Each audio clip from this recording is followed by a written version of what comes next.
Good evening, everyone, and welcome to the Fixed Ops Roundtable's After Dark show. I'm Katrina Ness, joined by Ted Ings, Vanessa Collins, Bella Smylie, and Stephen Hackbarth. And tonight we have two very special guests. We have Marco Zwanenburg and Brenda Golec. So thank you guys so much for joining us. These are the moms and dads of the automotive industry to the Fixed Ops Roundtable. I will and they know it. So we're so happy to have you two here tonight. Thank you so much for having us. We really appreciate it. It's good to see you all. Absolutely. It's good fun and, good to see you guys again. And let's get the show rolling. Let's give the people what they want. That's right. I see comments rolling in. So Katrina, it looks like we're live tonight. We are live. Isabella's in the chat, our NADA mom and dad. Yes. That's funny. I love it. Yeah. Right? So I was just gonna kick us off by we've been talking and even at NADA on our panel conversations, it was so amazing and refreshing to hear about your guys' emphasis on culture and its importance and the human side of the business. I think a lot of times we get caught up in KPIs and metrics, which are very important, but so are the people and the culture. And so I wanted to kind of pick your brain on what you're seeing in dealerships right now. And if you were to walk into a struggling service department, what are things that you would try to look and notice about their culture? And what are some changes that you would make? Well, so one of the great things Marco and I have, I would say even amongst more than the majority, is we've been working with luxury brands, each of us, for 25, 30 years. So we've come in contact with a lot of people over the years, both as our colleagues and our customers, right? So I think that kind of sets us apart. Right. And I think like walking into a dealer, just like any place, you can immediately walk in and you can feel the aura of how people are treated there. So we came up with the plans. Like, obviously, the industry has a big problem when it comes to technicians, when it comes to flow in the shop, etc. Our approach is not to, like you said, Stephen, not look at the numbers, don't look at the KPIs, but turn around, look at the individual people that derive those numbers and say, how can we help you be more successful? And she's a star at that. Like, I'm more of this, and this, which also will come in place, but to be able to recognize this, talk to people, and really try to get it out of you, to challenge yourself to be better. Once you're better, everything becomes better. Yeah, absolutely. Yeah. And Marco, you started in the technician space, so you were in the shoes of the people that you're now trying to help. And for those that don't know, what's new with you guys? What are you guys up to now? Marco, a lot of people know you as maybe the most infamous technician. But for those that aren't caught up, tell us where you guys are at in your career point, and what you're kind of looking to do. Yeah, tell us. Yeah. All right. Well, I have broken my wing, and I have seen this as the universe pretty much shove me down and say, hey, listen, dude, it's been enough. I've been talking about technician crisis, mentoring, coaching for a long time. I think it's really time for me now to, after 30 years of being in the technician role, to really wrap my mind around this. And I could seriously not do this. I would just be another consultant, which the world doesn't need. We don't need to beat the same horse the same way. Brenda, on the other hand, with her experience in hospitality and the ultimate luxury clientele experience, the UX that she brings, she really brings the emotional intelligence. Like, what's your favorite thing to say? What is every decision based on? Emotions. So yeah, for us, we have decided to, both of us, to take our powers, merge them, and luckily, we get together every now and then. And, we kind of like each other, so we have decided to really bring this out and really help people to combat an old problem with a new approach. What do you say about that? I love it. There's nothing more than I enjoy than to getting to know other people. Like, Yeah. and honestly, like the one thing that he can't stand, he laughs at me every time we go somewhere and there will be somebody there that I know. And wasn't it just classic to go into the NADA floor when we were out in Las Vegas and thousands of miles from home, I found people that I knew from over here on this side of the coast. Wow. It's all about connections. It Yeah, is all about definitely. connections. It And really there are a lot of actually similarities between the hospitality side of that of the world and of the workspace and then the automotive industry. So the fact that you have that hospitality background, Brenda, I mean, just brings so much value to your guys' consulting business. Thank you so much. Yeah. Marco, I see the acronym. I put it in there myself. Sean Pingree edited it. Oh yeah. WWMD. We had a panel a number of years ago, 4 or 5 years ago, and it was a lot of automotive professionals. Robert Miggs was on there. Tully was on there. Yep. And it seems that a couple times during the course of the panel, people on the panel said, what would Marco do? Okay, let's turn to him. So they came up with the acronym WWMD. What would Marco do? And that has kind That's of right. stuck. We've actually done some social media based on what would Marco do. So Absolutely. It's funny how certain things stuck. Like Robert Miggs became a big fan of the cupcakes. Pizza, no pizza. That became a huge thing. Like us being at the Velo booth, remember that, Ted, at NADA? It's like, oh, you're the pizza guy or the no pizza guy. That was just hilarious how those things stick. So, but this is what Brenda's talking about. It is those kind of things that people remember.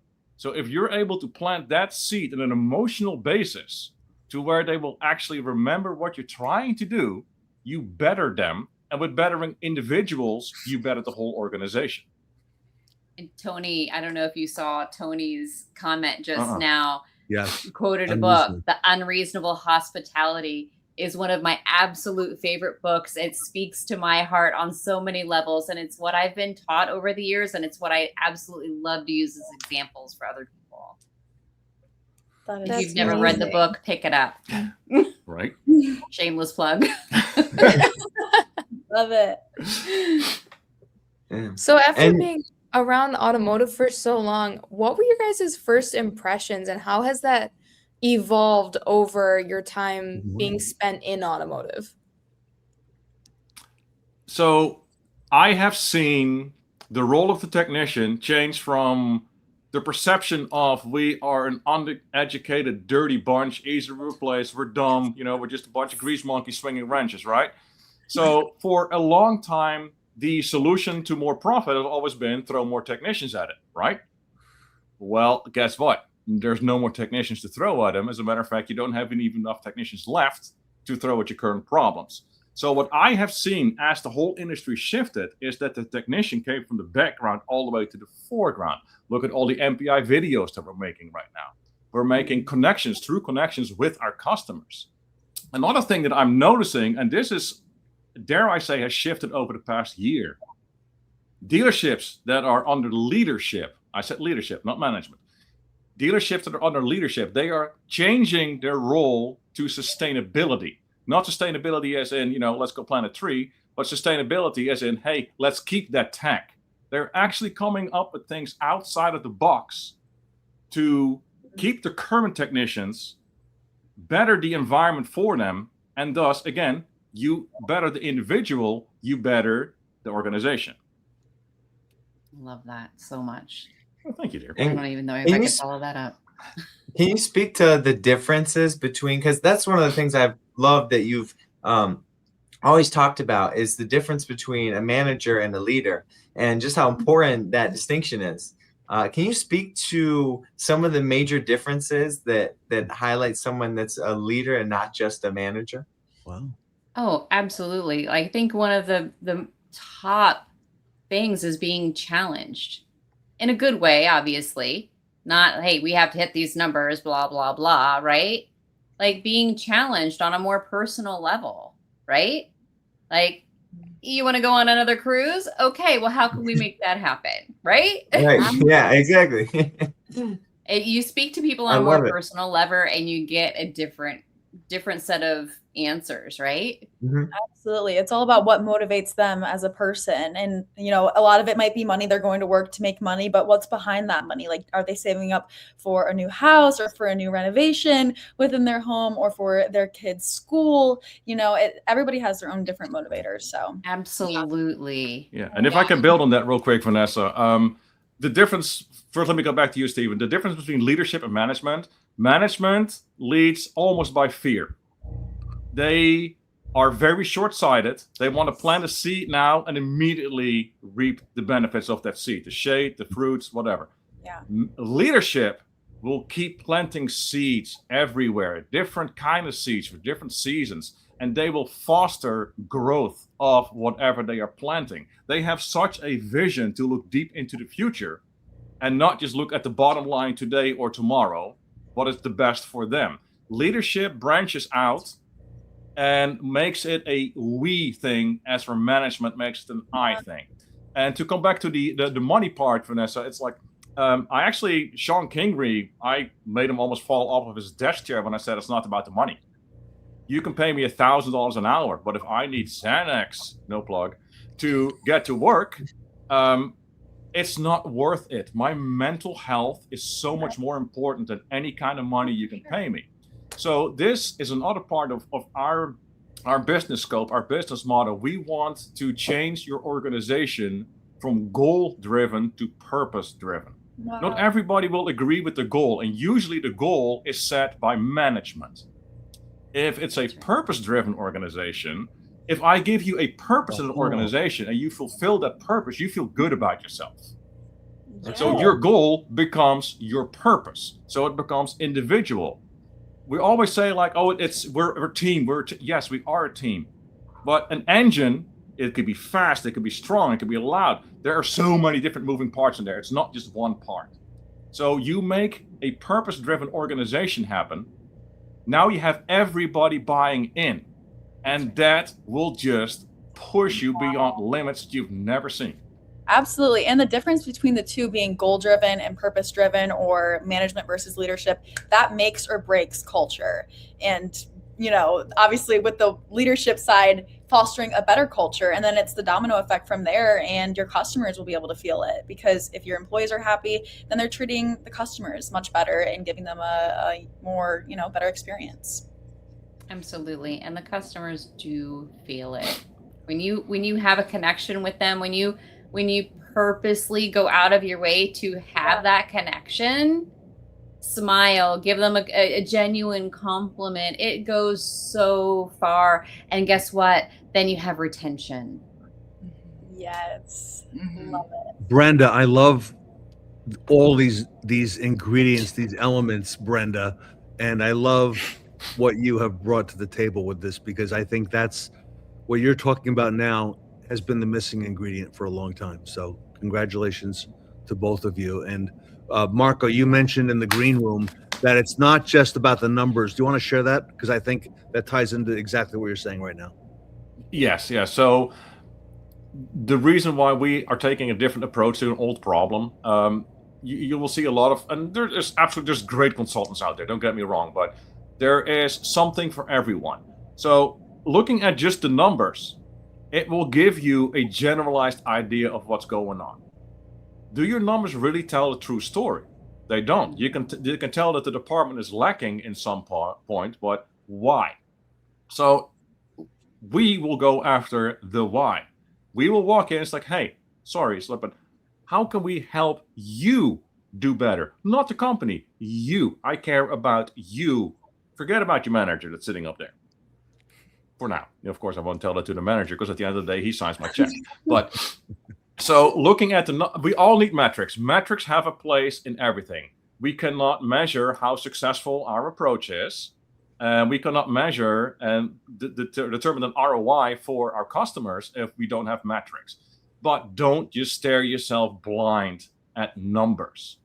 People make the numbers. Numbers do not make the people. So this is such an important factor that is overlooked so many times, I think, in my opinion.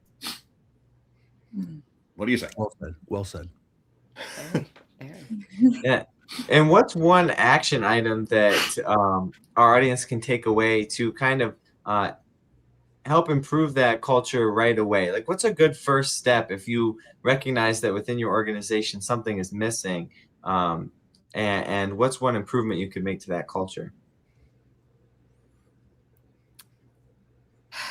I think that kindness just goes so far. And it may seem extremely elementary, but it really does. I mean, I'm sorry, but Marco has this fantastic person at the shop where he used to work, and she would bring him like a little espresso. What was it? The Cuban coffee. The Cuban coffee. It was a personal connection. That's all it is. Right. Be nice to people. Be nice to the people that you work with. Be nice to your customers. Be nice to your managers. Absolutely. And allow your people to make mistakes. Absolutely. Don't if they're afraid to make mistakes, now you have created a culture of fear. Of course, don't ram a $260,000 car into the side of the car wash, but allow people to make mistakes. Don't babysit. Allow them to make mistakes, and then allow them to own the mistake.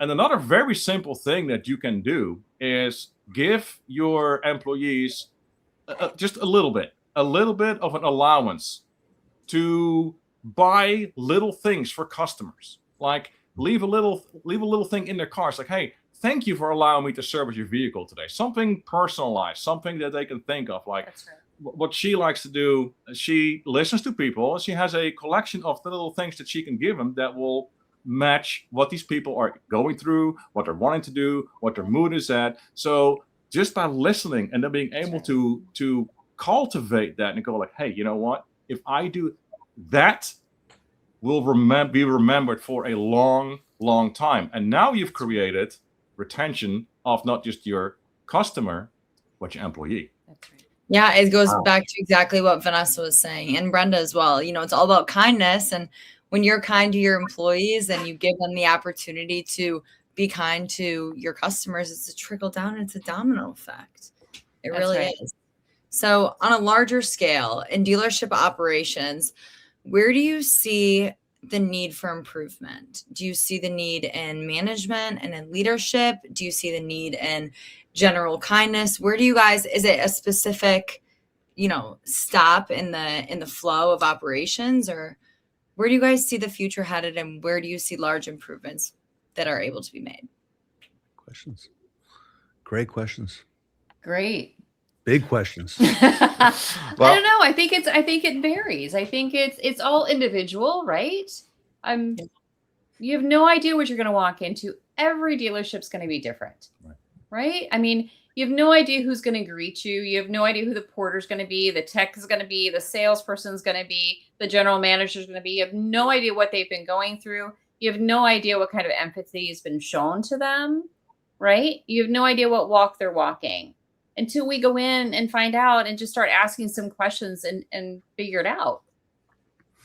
Absolutely. And the good thing is about us being a boutique firm, we don't have a whole board of directors that we have to jump through. So we can make adjustments on the fly. Even working for a dealership group that has like 10, 20, 30 different dealerships, if we get hired to do all 30 of them, we can make changes on the spot, because not every dealership has the same problem.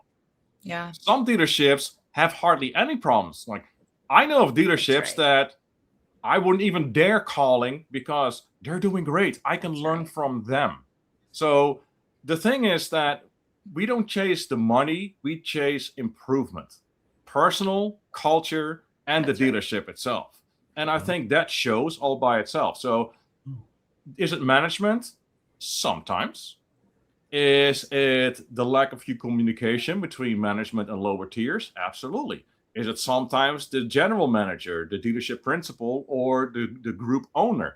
Absolutely. Everything is considered on an individual basis. Not every tactic works on the same dealership. And I think that we're in a unique position to pivot on every change and everything that is needed. That's amazing that you really go in and you get a feel for what the dealership is like, where they're struggling, where their areas of opportunity are, and then you consult them from there. I love that. Jim Sabino says, and let's not forget, find these places of strength. If they are strong in certain departments, build on that. Yeah. Absolutely build on that. We're That's not right. just there to tell you like, hey, you're doing this, this, and this, and this, and this wrong. It's like, no, it's like, you know what? It's like, this is working really well. Why is this working really well in this department or this instance? How can we build on this? Like, we're not pushing you to hire new vendors. We're not pushing you to hire or buy new equipment, or we're pushing you to Back to the basics. like our motto. We're still kind of thinking about how we're going to say it, but pretty much our motto is going to be your vision realigned. So we're already taking what's in place, That's but awesome. then letting you see, wait a minute, it works here. Why not there? Let's concentrate on that. So it's not just what is going wrong, what is going right. Yeah. I I love love Let it be that contagious, energy right? of all of this. Woo. Smoking. Yeah, I mean, just that energy of it costs nothing to be kind, treat people with the utmost of respect, just treat each other the way, I mean, the golden rule, we learn it in kindergarten, treat others the way you want to be treated. So just marrying that all together, but your energy with it. So with that energy, what are you most excited about moving forward into the future of fixed ops? I have a passion for helping people. And I honestly believe that the majority of people out there, that they want to stay with their job. They don't want to go somewhere else, but they want to have a little change. Okay, so let us help you make that change. I'm excited for that. Love that. Wow. And for me, the most thing that I'm excited about is enough each technician crisis. Knock it off. No more. There is no technician crisis. Let's just all get along. I know how cliche, but work towards the common goal. Let's stop butting heads, and let's start building on what's going right, and let's tackle on what's going wrong, and let's build from that. 100%.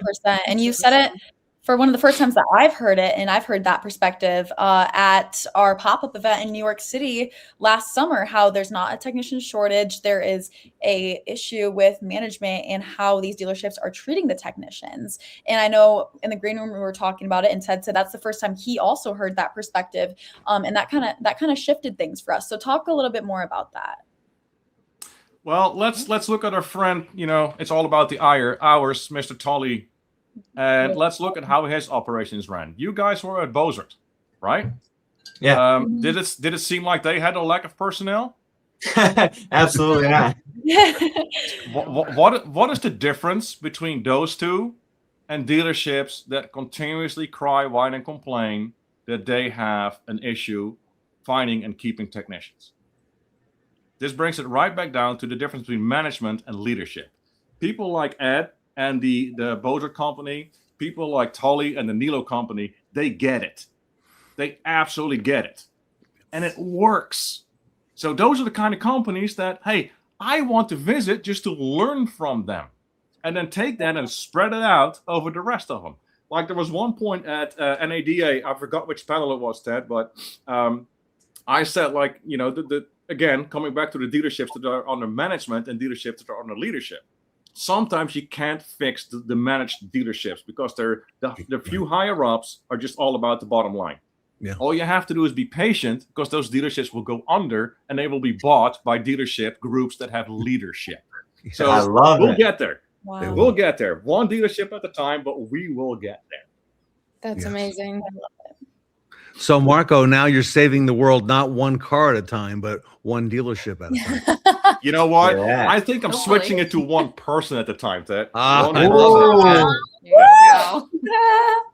Oh my goodness, I love that. And I just love this industry, how people can grow so much within it. Like you started as a technician, now you're here with your own business, consulting Right. dealerships on how to do a better job at, operating and treating the customer. So congratulations to you and all your success, and Brenda for making that shift over to the auto industry and bringing all of your knowledge with you. I mean, that's just so incredible. Thank you so much. I grew up with my dad doing cars, and in the that's so full circle. garage out back. So it comes full circle. Yes. Right. That's awesome. It's been, and I know Ted doesn't like the spotlight, but Yes. without Ted, Tolly, Sean, Ed, Right. Miggs, and a whole bunch of other people, Jim Sabino, which, we go back and forth quite a bit. I would not dream of taking on this venture. So it really is because of the roundtable, the whole group that's involved in it, and people that just keep pushing me to keep pushing myself to do better and bring it out. So thank you to all. Thank you so much. We got to push each other to do our best, Marco, right? That's what Absolutely. We always say. That's what we always say. And Marco, we thank you so much, because without you, there would be no Fixed Ops Roundtable. In 2019, Marco was the driving force to make sure that this event actually happened. The very first one, which is always the hardest one, the first one. And Marco said, "No, we got to go through it." And That's remember all the doubts I had in my mind, Marco? I said, Oh God, yes. what if yes. nobody shows up? What if this? What if that? And you said, "No, you just got to do it."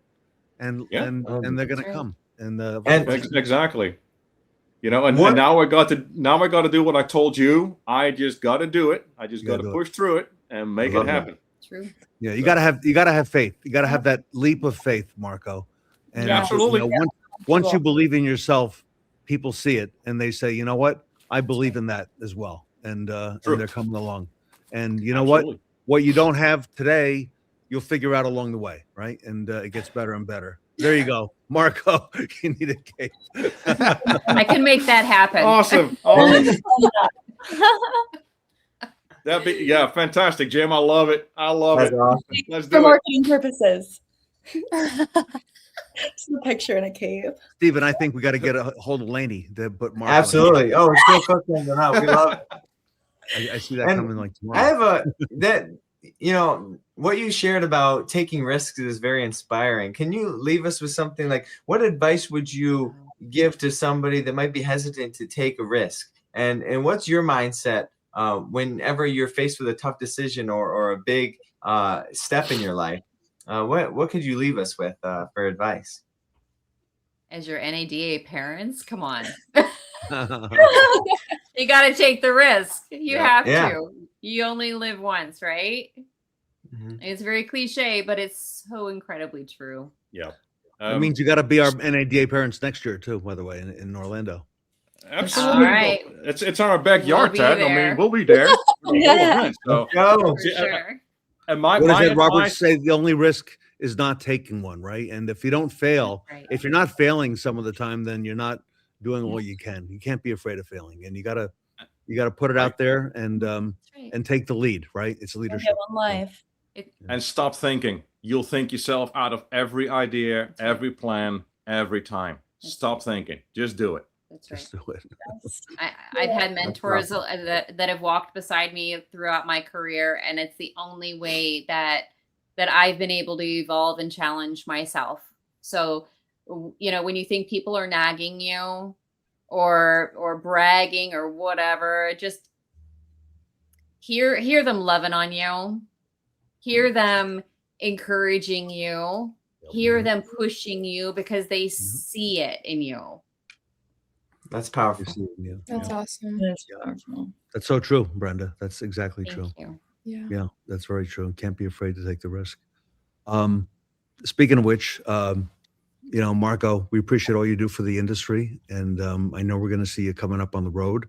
Marco is available. He's on social media, easy to find right now. You're going to see a lot more of Marco, I think, the next couple of weeks and months. And as we move forward, we're also going on the road with the Fixed Ops Roundtable, right, Marco? We're taking the show on the road. I know Vanessa and Katrina mentioned the one we did, the pop-up in New York last summer. We announced yesterday 5 new pop-ups that are coming. And here they are. Yeah. April 15th, we're coming to Chicago to the Rorman Automotive Group, to Schaumburg Kia. That is Nick Ruffalo, the Fixed Ops Director of Northwood. Okay, Northwood man who is over at Rorman, and the Rormans are very Northwood oriented as well. June the 2nd, we're going to Queens, New York. So Vanessa, Katrina, we got to roll out another video. New York, here we come, right? Like you did last year. Paragon Honda, and Acura. There's Brian Benstock. We are going to have a big pop-up at Paragon on June the 2nd.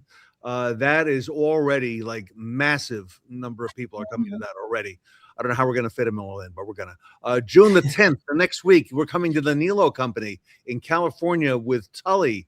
And Tully is going to be at the beautiful Porsche Sacramento, their new jewel. Vanessa, you saw that firsthand with Katrina, right? And doing the mini mics up there. We're coming back. Another big pop-up there. There's going to be some big panels. We have fixed ops directors coming in from around the country to be on panels there. Also technicians coming in from around the country to be on that one. June the 10th. And then 2 days later, we're going from Sacramento to San Jose over to the coast in California to the Del Grande Dealer Group, 18 dealerships. There is William McCurry, the vice president fixed, and we are going to have a major pop-up there on the 12th. And then the following week, we're coming to good old Midland, Michigan, and there is Kent McDonald with a good friend as well at Northwood University for a full tank camp. And we'll be there for the full tank camp, our 3rd year, on Wednesday for the Fixed Ops Day. Those are the next 5 pop-ups coming. And stay tuned. We have about 4 or 5 more coming up right behind that. And then a whole summer full of pit stops that are coming. And then before you know it, Katrina will be back at Northwood in September for the CAM Summit and for the Northwood International Auto Show and the big pop-up there as well. So a lot coming. And then we get more pop-ups in September. We're coming to Cox Automotive headquarters in Atlanta in October for a pop-up. And then we announced Monday morning, Bella, you were there, and Stephen, and we talked about with our team, we are reintroducing season 2 of The Intern starting in October. Yeah. All right. Nice. Michigan, and there will be a pop-up coming for that intern project as well. Likely, we're going to take the students on the road this time, and they will come on the road for a pop-up as one of the challenges, Katrina. Looking forward to seeing what is brewing for season 2. And oh yeah. Yeah. Stephen, I think somehow you'll have a hand in that too. Mom and Dad will come visit you guys on September in Midland. We'll be there. Let's go. We love it. Yeah. So it looks like 15 pop-up events this year. So that's looks perfect. Yeah. Awesome. That's And a lot of fantastic. See what happens when you take me to lunch, Ted? It's all happened. And Vanessa, I was telling Katrina before we got online tonight, I said, this whole pit stop thing happened because of you and Katrina doing those mini mics at Beaux-Arts in December of 2024. You doing that has actually created an event of its own called the Pit Stop, which is just based on the mini mics you did there and at Nilo and at the World Trade Center. And then again, you did them at Northwood. You did them at, dealerships around the country all through the summer last year. So that's its own event. So, That's awesome. And so we're so glad to have everybody along with us for what's coming up. So, Bella, great things ahead. Yes, we have lots of fun planned. Marco and Brenda, thank you. Thank you so much. You guys are awesome. Our pleasure. Thank you for having us. Thank you. All right. You can find Marco Zwanenburg and Brenda Golec on LinkedIn, on Facebook. Easy to find. And Marco, again, congratulations to you and Brenda on your business partnership and on your overall partnership as well. So. Thank you, Ted. Appreciate it. All right. Vanessa, what else we got? That's it, right? That's it. Other than we do have a Fixed Ops week. It'll be here before we know it. It's coming up May 11th through the 15th. It's our first 5-day virtual event, and we do have enterprise signups. So if you want to sign up your organization and your team, you can do that very, very easy. So get your complimentary tickets at fixedopsroundtable.com. But yeah, lots of exciting things coming. Ted, again, Marco and Brenda, thank you so much for joining. And we will be back Monday night. So have a great weekend, everyone. Bye. So great to be